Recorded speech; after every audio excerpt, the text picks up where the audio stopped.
Hey everyone, Mana Redux here again, and welcome back to the Secret of Mana Redux project, where we find all the best bits about the game and its history just so you don't have to. It's a pleasure to have you here today as we take a look at the evolution of the world map during development, and then break down how certain areas arrived at their final presentation. Plus, a slideshow of development screenshots showing off some lost areas we can't quite figure out, and whose purpose remains a mystery. Secret of Mana's world might seem like your classic 16-bit RPG map, but there's so much more going on. You'll notice a lot of empty space and placeholder locations scattered around, and that's either a nod to some big plans that didn't quite make it, or just a way to make the world feel massive, especially given the technical limitations at the time. Some areas are packed with detail, while others, well, let's just say you'll land in places that barely give you a hint of what's to come, sometimes on purpose, sometimes not.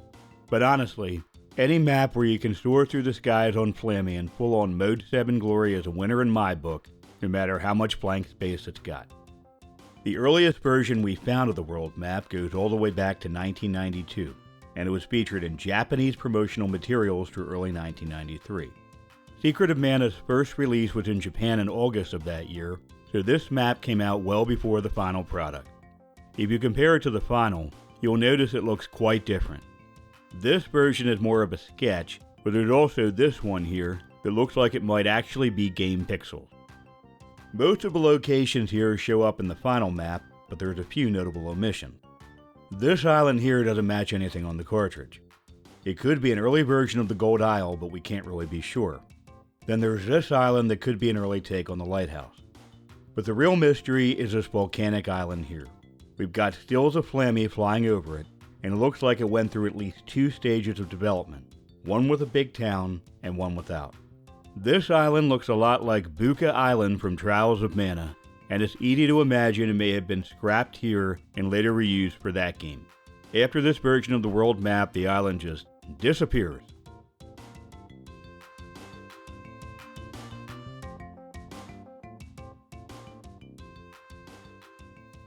This concept map eventually led to a more refined version later in 1993. It's really close to the final one, but if you look closely, you'll notice some areas still have empty space, meant to be filled in with details later. To give you an idea of how fast the devs were working, this map actually appeared in the Japanese releases manual that came with the Super Famicom cartridge, as well as in countless magazines. There's also a later version of this map shown here, where most of those empty spaces are filled in. If you take a close look at enough pre-release screenshots of ground locations, you can actually see when changes were made, just by matching them up with the different worlds. Now if we look at the final map, it's similar overall, but some areas were sadly cut down. Don't worry though, we'll get into what changed and when a little later in the video. Fast forward 25 years and we get this world map in the 2018 remake of Secret of Mana. It's tough for a new player to really get why Secret of Mana was such a classic just from this version, and the world map is a big reason why. It doesn't have the same sweeping feel or attention to detail as the original, and ironically, the original map feels more alive and realistic, even though it was built on much older tech. So this is likely the Empire on the first world map. By the time we hit the next map, the Empire had split off from the Ice Country and become its own continent. You'll notice this next map is a lot more detailed than what we ended up with on the SNES version. Both Northtown and Southtown were seriously bigger here, and there are some islands that didn't make it to the cartridge. The one between Northtown and Southtown can be seen here in a V-Jump promotional video. The Northtown Palace is much bigger in this version compared to the final game, and there's also a large area to the east that ended up being scrapped entirely. The numbers on the map match up with the Northtown ruins, which suggests they were planning a larger scenario here. Southtown was also way bigger here, and the Cannon Travel Center was located far from town. You can see that here, along with a river that ran right through the city. The world map's globe was coded for the Empire as well. Not much had been added yet beyond the town, and probably never was. The devs rushed through the deleted Southtown to the extent that pieces of roads were left behind. If you land in those spots though, it still takes you straight into town. As for the 2018 remake, they added a bunch of dummy locations and roads to give the Empire a more complex presentation, at least visually.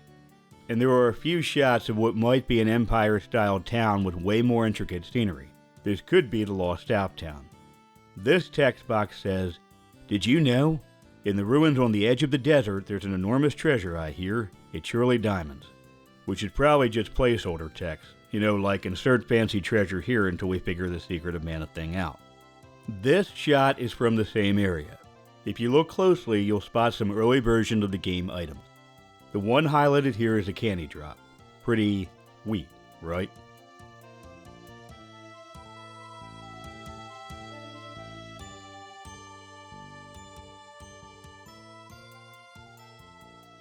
Moving on to the Gold Isle, it didn't start out as a Gold Isle, it was initially a cannibal island until late in development. You heard that right. Dengeki Super Famicom from June 11th of 1993 had features on many of the game's locations, and this is what is said about this place. Cannibals living on an isolated island? There's an island floating in the center of the map. It's pretty big as far as islands go. It probably has a village and at least one dungeon. Most likely, you won't be able to get there without Flammy because of the surrounding cliffs. The inhabitants seem to resemble natives from the tropics, often depicted in photographs. This is how the island changed over time. Note how the city is absent until the final map. There's many beaches throughout the world, possibly reserved for a planned ship. There's one here in the northwest corner of the island. You may have been able to leave Gold City at one point and explore. There's a pavilion in the southwest corner of town that goes nowhere in the final game.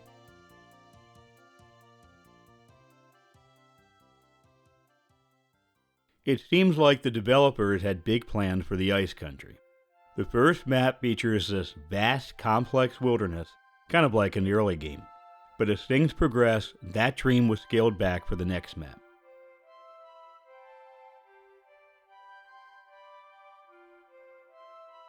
How would you survive the Arctic? The frigid continent completely covered in ice. Better bring warm clothes. The reason this continent is blanketed in snow remains a mystery, but maybe it used to have a normal climate? The mountain near the center seems like it would have something inside. The small, actually very small building in the north looks like it might be of interest too. We're guessing they were talking about the mountain on this map, which definitely stands out more in this version.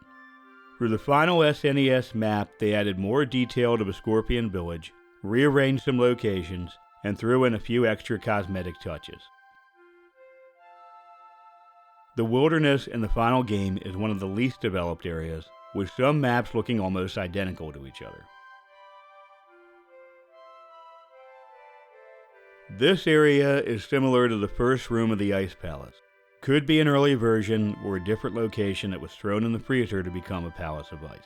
And if you look at the pre-release stills, you can spot early shots of Toto Village, complete with different scenery.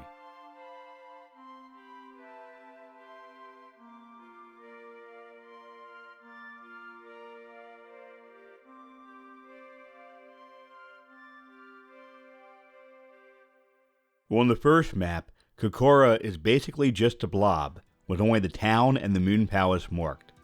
In the next map, there's more detail with the terrain, and now the Fire Palace is positioned where it is in the final release. However, there's still no footpath to the Moon Palace.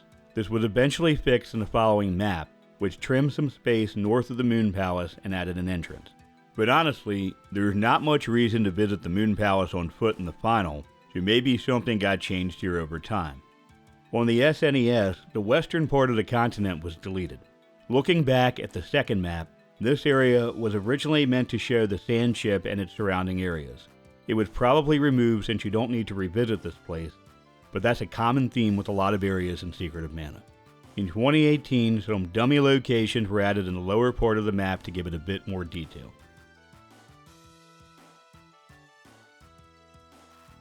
An entrance to the depths of the earth suddenly opened in the desert. A huge hole appeared in the middle of the desert, way bigger than anything else on the map. Could it lead to an underground world like in Final Fantasy IV? If so, maybe there are others like it scattered around. The area is surrounded by rocky terrain, so you'd only be able to get there from above. Better call Flammy then. This pre-release feature here gives us more insight into what the developers were aiming for. It says, "There's a signpost all the way out here, but it looks like it's made from metal. It's a little rusty, so does that mean there was an advanced civilization here long ago?" These signs don't appear in the cartridge and probably added some flavor to the Moon Palace scenario at one point. Remember, Charon the ferryman doesn't even know what a planetarium is, which suggests the Moon Palace's star projections are leftover tech from an ancient civilization. It's a bit like the video orbs in the lofty mountains, hinting at a forgotten time. Here's Prim in something that looks like the sand ship. And finally, we get a rough version of the Moon Palace, complete with robin foots. It's hard to say for sure if there were lofty plans for the lofty mountains, but let's take a look at the earliest map. Besides the placement of the mountain and the town, it seems like the general concept was already in place. Even things like the caterpillar forest in the bottom right and the waterfall on the left were there from the start. In the next two versions, things were similar to the SNES, though some locations hadn't been placed yet. Looking at the final world map, it seems like there were probably supposed to be more paths. The palace, for example, is much closer to the town on the ground than it is on the world map. There's also a beach at the bottom of the mountain, which suggests you might have been meant to sail there with a lost ship and climb up, something that feels like it ties into that line from the woman in town who wonders if you climb there. In fact, the Dengeki feature about this area basically confirms it. What awaits at the summit of the continent's tallest peak? Assuming that the gray areas are mountains, you could safely assume this is a perilous precipice. This mountain range stands between where the protagonists start in the Gaia lowlands and the castle on the western side. It will be a tough climb if you have to visit this place before meeting Fleming. There's probably a huge dungeon inside the mountain.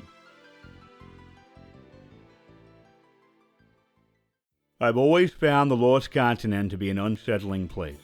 There weren't many 3D-ish video game maps back then that featured these vast, empty, weirdly colored landmasses, especially when the rest of the world felt pretty familiar. The continent only shows up on one pre-release map out of the several that exist, so there's not much known about its development. The Tree Palace, Underground City, and Grand Palace all end up being a bit of a jumbled mess of plot points and loose ends that get tied together at once, with some completely unrelated areas stitched in. It seems like the scenario was constantly shifting, with some deleted rooms left out of bounds.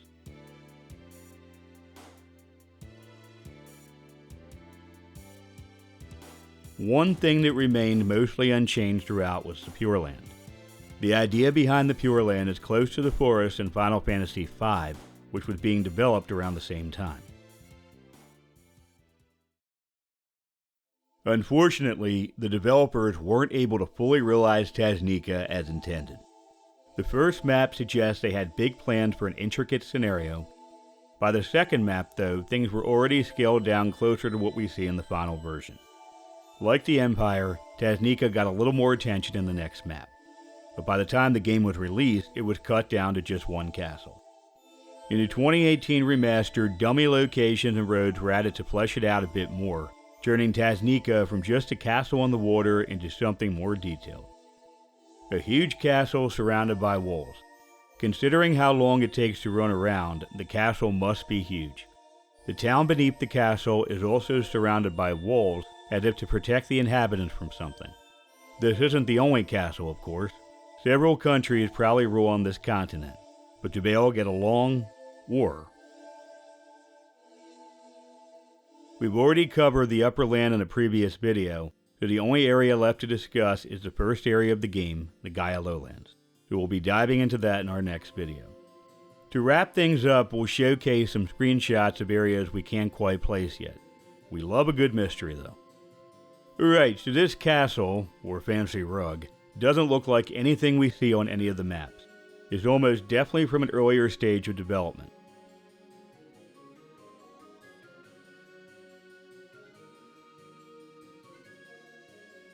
Next up, this pub features Sergo and Fana. The frame for the rear door is still in the ROM, but the rest of the graphics have been removed. Looks like the NPCs were being tested out here. Here's Picard, for example.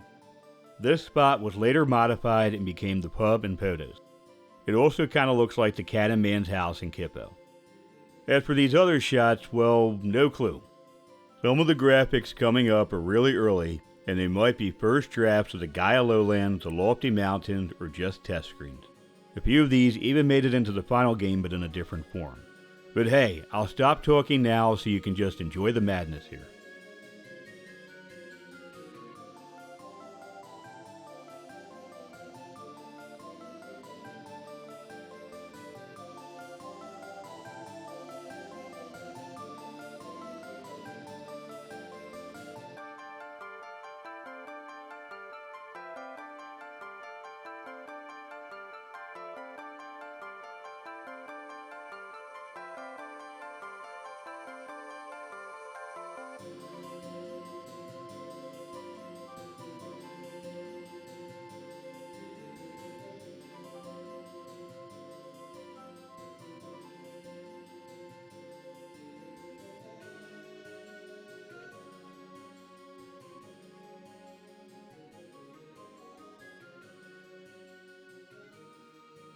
Now about this next one, all three characters rarely interact with water in the final game at the same time.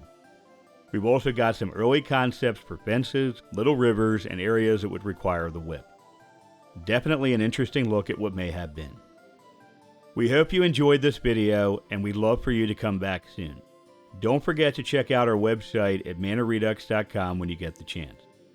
Be on the lookout for more videos coming soon. Thanks for watching. Until next time.